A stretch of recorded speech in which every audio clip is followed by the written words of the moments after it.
Welcome to Burlap Teachers. Enjoy the video. In this video, I will show how to make delicious Old El Paso tacos.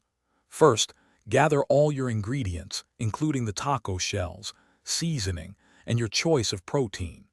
We will then prepare the savory meat filling and warm the taco shells to perfection. Finally, I will guide you through assembling your personalized tacos with all your favorite fresh toppings.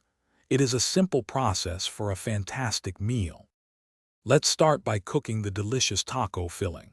Begin by browning 1 pound of ground beef or turkey in a large skillet.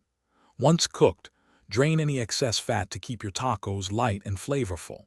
Next, add 3/4 cup of water and the Old El Paso taco seasoning mix.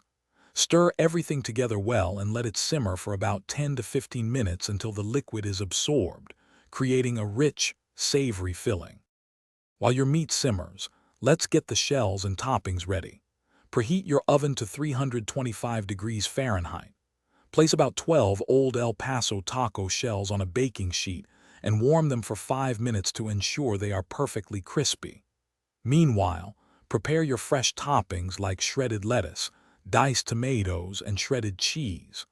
Don't forget your favorite salsa and sour cream for extra flavor. Now for the best part, assembling your perfect tacos. Take each warm taco shell and fill it with 2 to 3 tablespoons of your savory seasoned meat.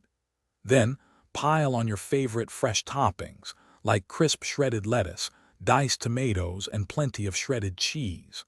Finish with a dollop of sour cream or a drizzle of zesty salsa.